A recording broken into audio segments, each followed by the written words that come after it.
karon si Barangay Kapitan Joseph Rebuyon ato siyang pangutanon kung unsa iyang gibati karon nga matag tuig gipaygayon ang libreng medical mission gikan sa tuang provincial government. Kap, may buntag Kap. Maayong buntag. Kap, unsa gibati nato karon Kap nga kada tuig gyud na tagamtaman sa tuang mga kaigsuonan ang libreng serbisyong medikal gikan sa tuang probinsya. Okay, unang-una, no, so dapat ko pasalamat sa ating gobernadora, Gobernador Cagas, Sir Mark Cagas o sa mga membro sa ang panlalawigan. Tungod kay gihatag yun nila ang tinuod ng servisyo alang sa katawhan sa Davao del Sur. Ilabi na sa Barangay Bato. Kasayod bantag nga sa matag tuig nagakandang ang probinsya sa Davao del Sur medical check-up. Nag-isip kapitan na kung pasalamat tungod kay gihatod na mismo sa katawhan ang tinuod ng serbisyo gikan sa probinsya sa Davao del Sur nga makaingon ito nga kinahanglan yun tagaan at pagtagan ang katawhan labi na sa Barangay Bato in terms of health services nga ipunduhan gikan sa probinsya sa Davao del Sur.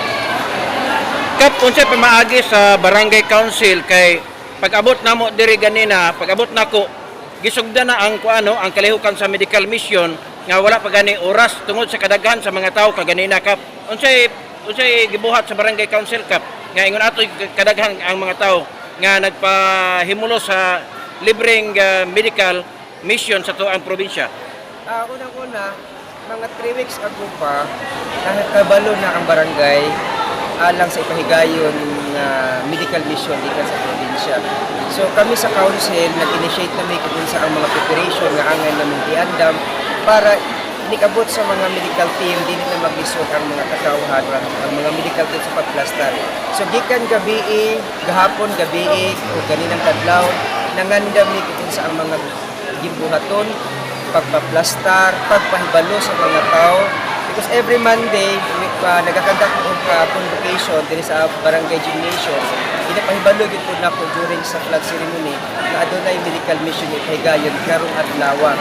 And aside sa pagpahibalo sa convocation, nagaposting po me sa matag purok arong masayon din ang tanan sa maong ipahigayon ng medical mission. And last na kung pagpahibalo, atong barangay assembly at mga aging Sabado na ang mga katawhan ni Tambo kung nakahibalo din sila mismo sa atubangan nga na ay medical mission ni Panggayon. Kumusta ang relasyon sa provincial government o sa barangay government sa Bato na binagyod sa mga proyekto ngayong natagamtaman din? Of course, dili pa nato na ikatingala, dili pa nato na kinahanglan itago kung sa ang nakita sa katawhan sa barangay Bato, dili lang sa katawhan sa barangay Bato, kundi dili sa kinatibok na sa Santa Cruz, sa ibang probinsya sa Davao del Sur, kung sa ang mga proyekto na gibugto ipunduhan gikan sa probinsya sa Davao del Sur. Dako pasalamat ko sa kapitan ko tungkol sa mga mga proyekto na gihatag diri sa barangay Bato. Unang-una ang maong pagpa-develop sa maong gymnasium sa nakita natin na dili na siya problema in terms kung na mga pagkusog ng ulan, pagbaha. Ikaduha nga proyekto ang pagpa-develop sa karsada, no? Gikan din sa sentro, padulong dito sa Lawis. Drainage system nga sa barangay. Ang atong problema sa pagbaha sa barangay Bato masolusyonan na hinahinay ang pamaagi nga iplano of course ang probinsya sa Davao del Sur na mahatagan dito masolusyonan ang mga problema sa matang barangay. Kasi ang ako masulti lang yun, dilit na ko matugkad kung saan kalipay isang kapitan nagipahigayon ang mga plano nga nindot, no?